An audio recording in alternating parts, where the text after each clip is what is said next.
नहीं, बिहार की राजनीतिक घटनाक्रम को कोई विशेष नजरिए से देखने की जरूरत नहीं है। पिछले 10 वर्षों में, मतलब जब 2012 से, जब से नीतीश कुमार ने पहली बार एनडीए को छोड़ा, उसके बाद से ये नीतीश कुमार का सरकार को लेकर 7वां प्रयोग है।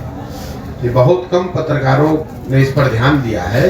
आपको ऐसा लग रहा है कि नीतीश कुमार पहले एनडीए के साथ थे, फिर महागठबंधन में गए, फिर अभी एनडीए में आए हैं। ये तीन ही बात नहीं। 2012 से लेकर 2023 के बीच में 10 वर्ष में नीतीश कुमार का ये 7वां सरकार को लेकर प्रयोग है। मैं आपके याददाश्त के लिए गिनवा देता हूँ। 2012-13 में नीतीश कुमार ने जब प्रधानमंत्री के तौर पर नरेंद्र मोदी का चेहरा घोषित किया गया, उस समय एनडीए की सरकार चल रही थी, तो नीतीश कुमार ने उस गठबंधन को तोड़ा और माइनॉरिटी की सरकार चलाई। वो पहला प्रयोग था। दूसरा, जब लोकसभा चुनाव में 2014 में चुनाव उनका दल हार गया, उन्होंने पद को छोड़कर मांझी जी को बना दिया, पीछे से सरकार चलाने की कोशिश की। वो दूसरा प्रयोग हुआ।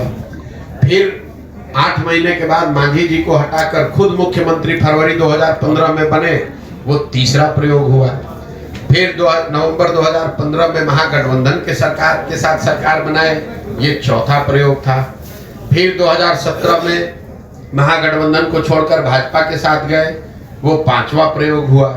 फिर भाजपा को छोड़कर महागठबंधन में पिछले 2021 अगस्त में भागे, वो 6वां प्रयोग है।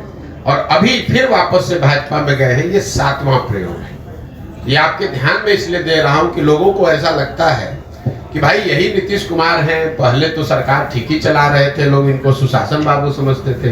नीतीश कुमार वही हैं, लेकिन ये जो राजनीतिक अस्थिरता का माहौल शुरू हुआ है, 10 वर्ष में ये 7वीं सरकार है। आपके हमारे लिए खबर ये है कि मुख्यमंत्री आरजेडी के साथ हैं कि भाजपा के साथ हैं, लेकिन आप इसको समझिए, जब सरकार का मुखिया बदलता है तो सारी नीतियां भी बदलती हैं, सारे अफसर भी बदलते हैं, पूरी सरकार की प्राथमिकता भी बदलती है। और उसका खामियाजा ये होता है कि जब तक नई व्यवस्था नीचे सेटल हुई, तब तक नीतीश कुमार नया प्रयोग कर दिए।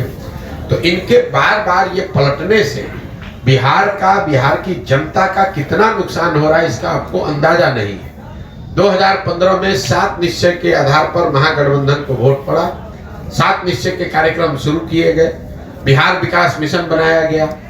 2 वर्ष में जब तक वो कार्यक्रम जमीन पर उतरता, तब तक वो भाजपा में चले गए, तो 7 निश्चय हाशिए पर चला गया। भाजपा के साथ मिलकर जिन नीतियों पर आगे बढ़े, जब तक वो चीज जमीन पर उतरे, तब तक फिर भाग के महागठबंधन में चले गए। इस वजह से बिहार की जनता का, यहाँ के प्रशासन, यहाँ के लोगों का बहुत बड़ा नुकसान पिछले 10 वर्ष में हो रहा है। और इसके साथ साथ राजनीतिक तौर पर नीतीश कुमार की जो भद पीट रही है, वो तो पीट ही रही है, लेकिन नीतीश कुमार ऐसा कर पा रहे हैं, इसके लिए सबसे बड़े दोषी 2 सहायक दल हैं, जो इसका नाम भाजपा और आरजेडी है।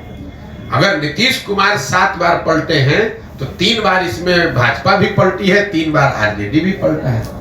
भाई नीतीश कुमार ने तो कहा कि मैं अब भाजपा में नहीं जाऊंगा, लेकिन साथ साथ भाजपा के नेता अमित शाह ने भी कहा, आज से 2-4 महीना पहले बिहार में आकर मंच से खड़े होकर कहा कि भाई नीतीश, बिहार की जनता, एक लोग आप सुन लीजिए, मैं अमित शाह ये बोल रहा हूं कि नीतीश कुमार के लिए भाजपा का दरवाजा हमेशा के लिए बंद है। वही नीतीश कुमार वही अमित शाह भाजपा नीतीश कुमार को आज मुख्यमंत्री बना रही है।